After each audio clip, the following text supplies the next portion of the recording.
Ya pemirsa, jenazah pilot PT AMA Nicholas yang menjadi korban penembakan KKB di Kabupaten Yahukimo, Papua tiba di Bandara Soekarno-Hatta, Tangerang, Banten. Rencananya jenazah akan dipulangkan ke negara asalnya Amerika Serikat setelah disemayamkan sementara. Jenazah pilot PT AMA Kapten Nicholas Goslin tiba di Bandara Internasional Soekarno-Hatta, Tangerang, Banten. Setibanya di Bandara Suta, Kedutaan Besar Amerika Serikat melakukan repatriasi jenazah Kapten Nicholas dengan pengawalan ketat petugas. Jenazah Kapten Nicholas rencananya akan disemayamkan sementara sebelum dipulangkan ke negara asalnya, Amerika Serikat.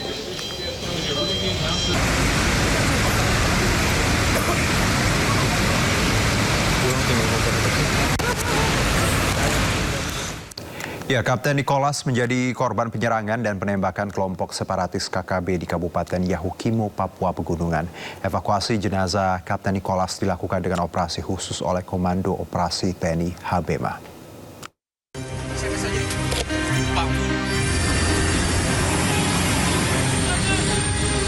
Jenazah pilot pesawat PT AMA Nicholas Francisco Goslin yang menjadi korban penembakan di Bandara Ibdehei, Kampung Balinggama, Distrik Sobaham, Kabupaten Yahukimo, Papua Pegunungan tiba di Jayapura Jumat sore. Jenazah disemayamkan dan dilakukan ibadah penguatan di hanggar AMA sebelum diterbangkan ke Jakarta. Prosesi diawali dengan penghormatan militer, dilanjutkan penandatanganan berita acara penyerahan jenazah. Evakuasi jenazah Kapten Nicholas Francisco Goslin, pilot PT AMA, dilakukan Komando Operasi TNI HBMA dengan operasi khusus.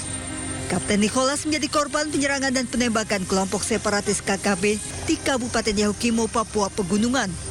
Bersama dengan proses evakuasi, TNI terus menyisir dan mengejar pelaku penembakan serta pembakaran pesawat. Tim Liputan iNews melaporkan. Kita ke informasi berikutnya pemirsa, satu dari dua personel Satuan Reserse Narkoba Polres Katingan, Kalimantan Tengah yang hilang saat diserang massa dalam operasi penggerebekan narkoba ditemukan tewas. Jenazah korban ditemukan mengapung di aliran sungai Katingan. Korban ditemukan setelah 2 hari dilakukan pencarian. Korban diketahui bernama Bribda Novandri Ramadana. Berdasarkan keterangan Basarnas Palangkaraya, jenazah korban ditemukan sekitar 36,4 km dari lokasi awal saat dinyatakan hilang. Kondisi jenazah sudah membengkak, diperkirakan telah beberapa hari berada di dalam air. Jenazah dievakuasi ke Rumah Sakit Bayangkara Palangkaraya untuk visum dan otopsi. Kemudian akan dipulangkan ke rumah duka di Kabupaten Katingan untuk dimakamkan.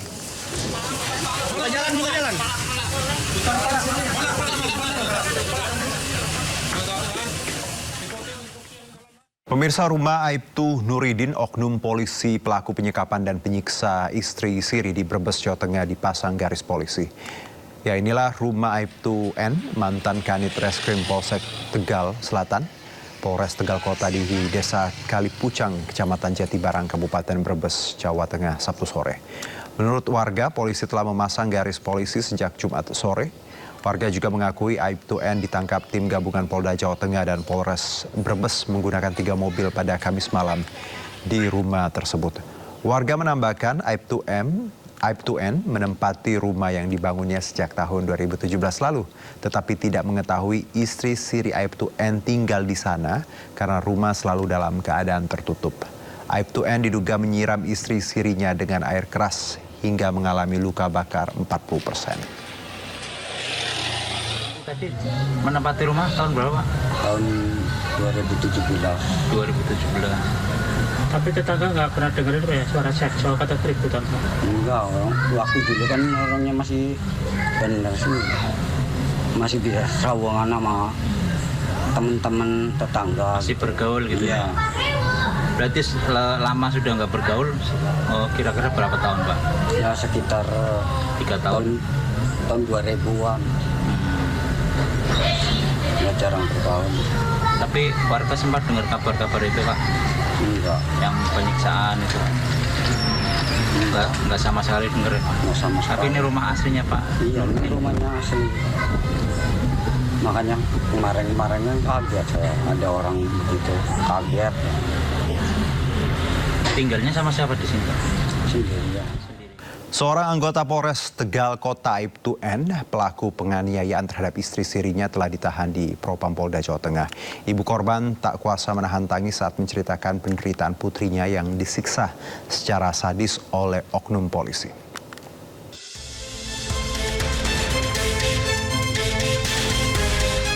Setelah dilaporkan atas dugaan penganiayaan terhadap istri sirinya, Aibtu N, anggota Polres Tegal Kota, telah ditahan di Propam Polda Jawa Tengah. Selain menjalani proses pidana, tersangka juga diperiksa atas dugaan pelanggaran disiplin dan kode etik profesi Polri. Aibtu N kini ditempatkan dalam penanganan khusus. Oknum anggota Polres Tegal Kota yang berinisial N sudah dilakukan pengamanan, kemudian pemeriksaan dan sudah dilakukan penahanan.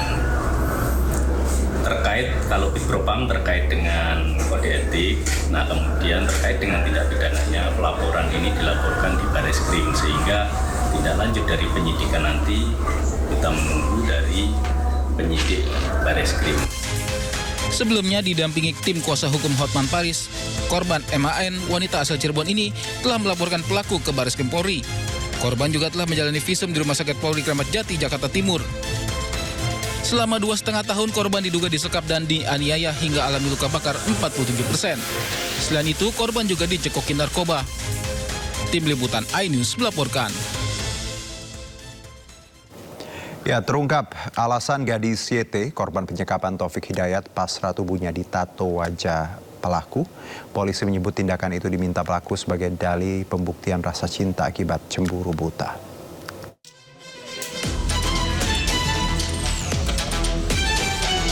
Rasa takut yang besar akan ancaman penganiayaan fisik memaksa korban penyekapan gadis YT pasrah menato tubuhnya dengan gambar wajah sang kekasih Taufik Hidayat. Polisi menyebut tindakan itu diminta pelaku sebagai dalih pembuktian rasa cinta akibat cemburu buta. Direktur PPA dan PPO Polda Jabar Kombes Pol Rumi Untari mengatakan Taufik meminta korban menato tubuhnya dengan gambar wajah Taufik. Permintaan itu dilakukan saat korban masih dalam kondisi sehat. Tato ya, kalau berdasarkan investigasi, tato itu sebenarnya pada saat mereka masih belum masih ada kondisi sehat, sehingga untuk meyakinkan pelaku kepada korban bahwa kamu cinta sama saya gitu kan, karena di indikasi cemburu ini pelaku, sebagai bukti dia cinta mah ya tato sok bareng tato jadinya dilakukan, dan tato itu benar diakui dan sudah dikuatkan juga oleh korban. Udah cukup ya? Jadi pertanyaan besar untuk korban kenapa tidak kabur saat itu, yang jadi pertanyaannya kenapa? Rasa takut yang besar dari korban, dah itu memang jawaban konsisten dari korban, memang ketakutan yang besar. Meski tanpa paksaan, korban pada akhirnya pasrah menuruti kemauan Taufik. Gadis YT mengaku takut dianiaya Taufik jika menolak perintah.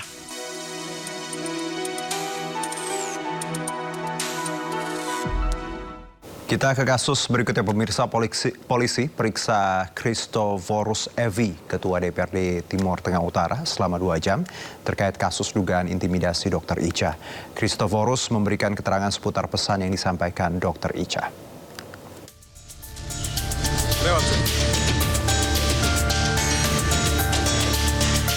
Ketua Dewan Perwakilan Rakyat Daerah Kabupaten Timur Tengah Utara, Christoforus Evi, diperiksa sebagai saksi dalam kasus dugaan intimidasi terhadap dokter jaga Rumah Sakit Leona Keva Menanu, Dr. Eliza Prinsila Utami Pakayanoni atau Dr. Ica. Satreskrim Polres Timur Tengah Utara menilai Christoforus memenuhi syarat sebagai saksi karena menerima informasi langsung dari Dr. Ica terkait insiden yang dialami almarhumah.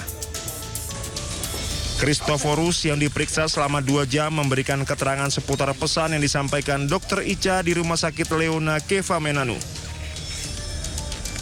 Jadi saya diundang ke sini untuk dimintai keterangan karena memenuhi sebagai syarat sebagai saksi karena saya sempat mengunjungi almarhum Dr. Ica saat di rumah sakit.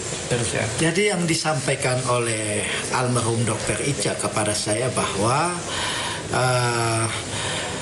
dia sampai jatuh sakit, drop karena akibat tekanan, intimidasi oleh teman-teman DPRD dengan nada tinggi.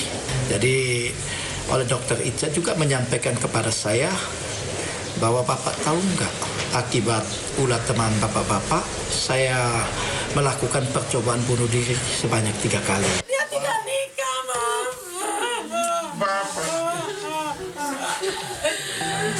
Dia tidak nikah, Mam. Sebelumnya, Dr. Ica ditemukan tewas bunuh diri pada Jumat 26 Juni 2026 lalu di Nusa Tenggara Timur. Kasus ini menyita perhatian publik karena 3 anggota DPRD Kabupaten Timur Tengah Utara diduga terlibat mengintimidasi korban. Dr. Ica mengalami tekanan psikologis yang berat karena merasa terintimidasi, tertekan secara verbal, dan merasa profesionalitas serta kehormatannya sebagai tenaga kesehatan direndahkan di hadapan rekan kerja, pasien lain, maupun masyarakat di lokasi kejadian. Aparat kepolisian kini tengah mendalami apakah ada unsur pidana dalam kasus meninggalnya Dr. Ica. Dari Timur Tengah Utara, Nusa Tenggara Timur, Sefnat Besi, iNews melaporkan. Pemirsa, di hari ke-6 kebakaran yang melanda TPA Jatiwaringin, Kecamatan Mau, Kabupaten Tanggerang, Banten meluas hingga 15 hektar. Untuk mempercepat pemadaman, petugas menggunakan helikopter dari BNPB.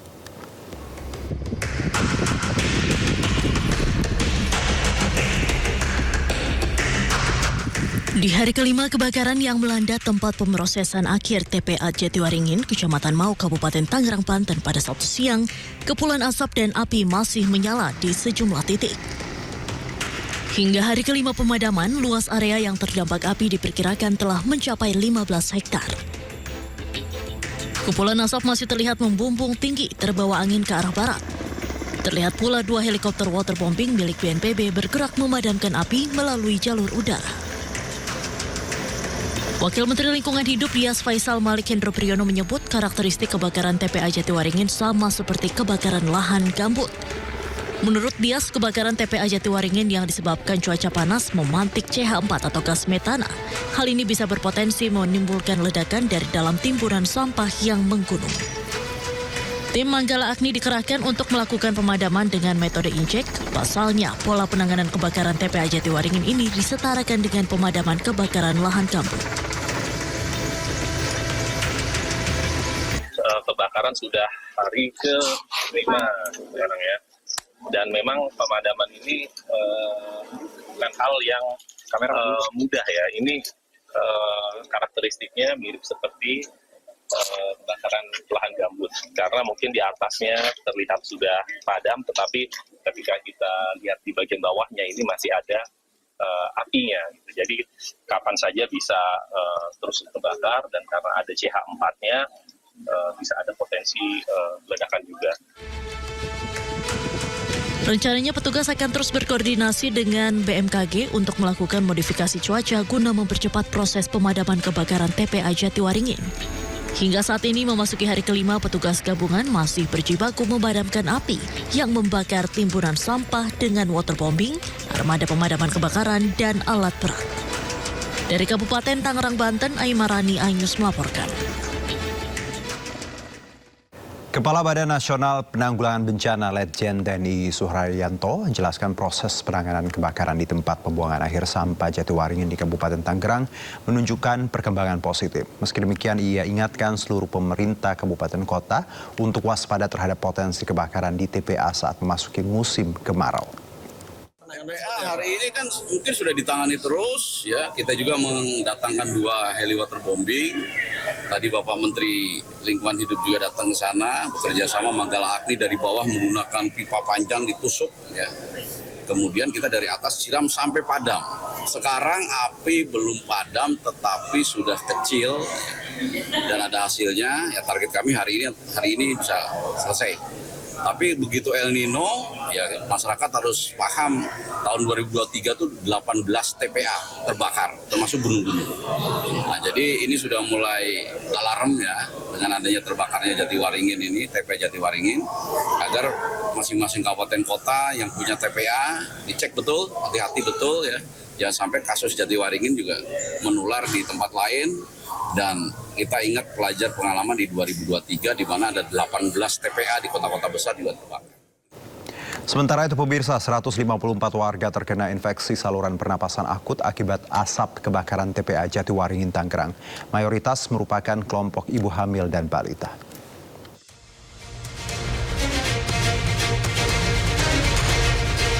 Dinas Kesehatan Kabupaten Tangerang, Banten melaporkan sebanyak 154 warga di wilayahnya tersebut terkena gejala infeksi saluran pernapasan akut yang diduga akibat dampak asap kebakaran di tempat pembuangan akhir Jatiwaringin, Mauk. Kadinkes Kabupaten Tangerang, Hendra Tarmizi mengatakan dari total 154 warga yang teridentifikasi iritasi saluran pernapasan ini, mayoritasnya merupakan kelompok ibu hamil dan balita. Seluruh korban saat ini telah dilakukan penanganan medis untuk pemulihan fisiknya. Salah satu pasien diantaranya dilakukan perawatan intensif dengan dirujuk ke rumah sakit umum daerah setempat.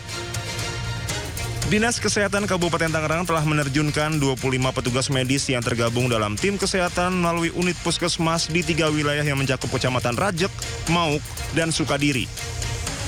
Selain itu, pemerintah daerah Kabupaten Tangerang telah membuka 5 posko terpadu untuk layanan kesehatan. Dinas Kesehatan juga tengah melakukan mitigasi dan antisipasi terhadap perluasan penyebaran asap pembakaran TPA Jatiwaringin. Gunungan sampah di TPA Paku Sari, Jember, Jawa Timur mendadak terbakar. Kebakaran diduga dipicu putung rokok yang dibuang sembarangan.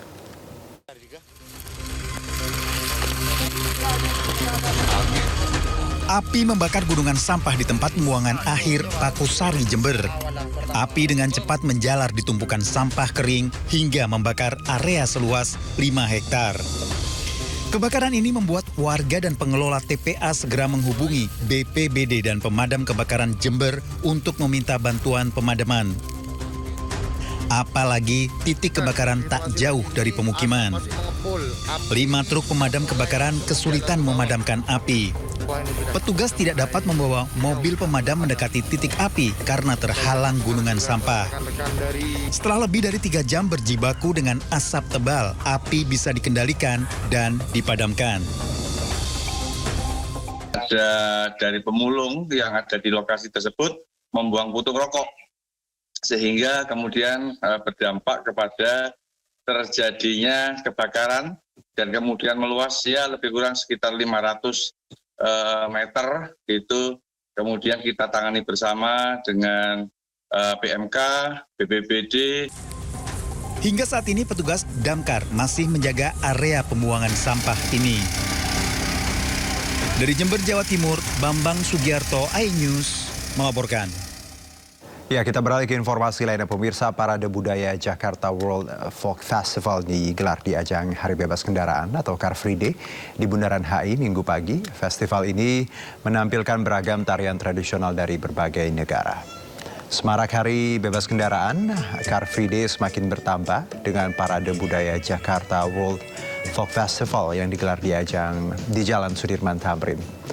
Parade budaya ini menampilkan pertunjukan tari tradisional dari 7 negara, yaitu Filipina, Yunani, Romania, Rusia, Korea Selatan, Polandia, serta Indonesia sebagai tuan rumah.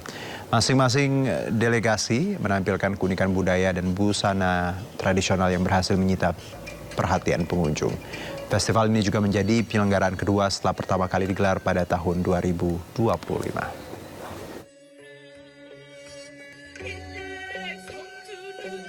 Banget ya, karena dengan event ini kita bisa bertemu dengan teman-teman kita dari berbagai negara. Tadi juga saya sudah berkenalan dengan beberapa penari dari negara lain.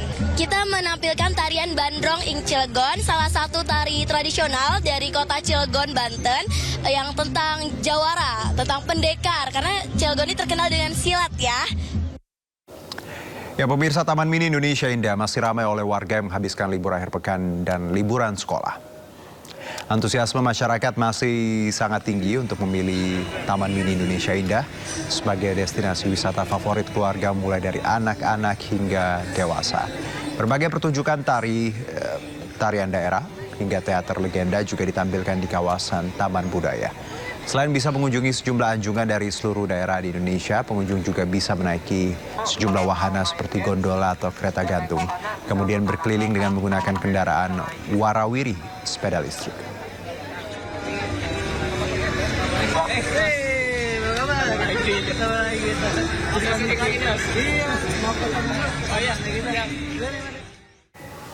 Ya pemirsa, di tengah maraknya kuliner modern, Pekan Raya Jakarta masih menjadi salah satu tempat untuk menemukan beragam makanan tradisional khas Betawi. Tidak heran banyak pengunjung menyempatkan diri berburu kuliner legendaris saat berkunjung ke sini.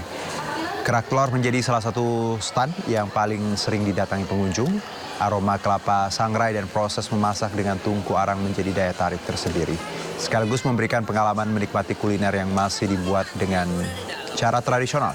Tidak hanya kerak telur, pengunjung juga dapat menikmati toge goreng, laksa Betawi, hingga membawa pulang dodol Betawi sebagai oleh-oleh.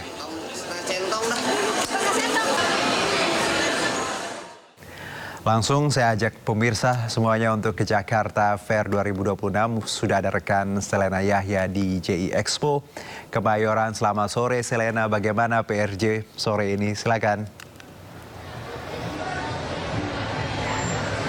Ya, selamat sore Juno dan juga pemirsa. PRJ situasinya memang hamin seminggu lagi mau penutupan. Namun untuk hari Minggu ini terlihat sangat ramai. Pasalnya memang hari libur ini dipergunakan oleh masyarakat untuk berlibur bersama keluarga di Pekan Raya Jakarta pada tahun ini.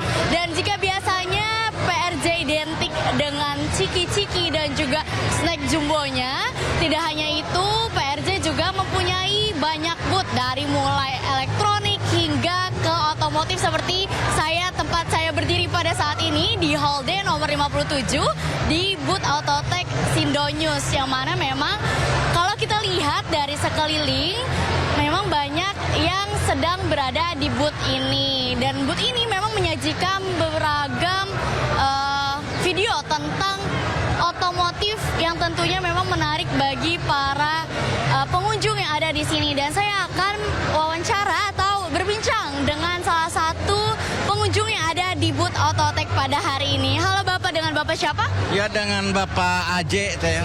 Pak, dari tadi udah di sini di booth Autotech? Ya, udah 2 menitan lah kita. Dia udah duduk di sini. Dari tadi Bapak ngelihat gak Pak ada layar yang memperlihatkan otomotif ini seru gimana atau gimana Pak? Ya, lihat sih kelihatannya ini ya, mobilnya bagus-bagus, elegan dan modern juga ini. Tapi kalau belum di pasaran saya di Pandeglang Banten tuh masih jarang ada ini. Berarti menarik banget ya Pak adanya layar yang memperlihatkan otomotif mobil dan juga mengulas teknologi performa dari berbagai mobil ya Pak, dari otomotif. Oke, terima kasih banyak Pak atas waktunya. Iya. Ya, begitulah tadi perbincangan saya dengan salah satu pengunjung yang ada di booth Autotech di Hall D nomor 57. Dan jika Anda memang tertarik di bidang otomotif dan juga ingin melihat banyak hal tentang otomotif, saya sarankan Anda untuk datang ke Hall D nomor 57 di booth Autotech. Demikian Juno, kembali ke Anda di studio. Baik Selena, Hall D nomor 57 ya tadi ya boothnya Autotech. Terima kasih Selena, selamat bertugas kembali. Dan pemirsa, para pecinta kuliner Nusantara bisa mampir ke Festival Alek Gadang Minangkabau untuk mengisi libur akhir pekan. Dalam festival kuliner ini Anda bisa menemui beragam jenis makanan khas Minang. Ya, Festival Kuliner Alek Gadang Minangkabau diselenggarakan di City Plaza Jatinegara, Jakarta Timur sejak 1 Juli hingga hari ini. Tak hanya menyajikan beragam kuliner khas Minang, festival ini juga menghadirkan bazar UMKM, pertunjukan musik dan seni tradisional, serta oleh-oleh khas Minang. Bagi Anda yang ingin menyantap kuliner khas Sumatera Selatan, festival ini juga menyajikan kuliner pempek dan tekwan. Oke, jadi nggak hanya masakan Padang, ada pempek-empek dan tekwan. Mantap. Untuk harganya juga bervariasi mulai dari Rp15.000 hingga Rp50.000.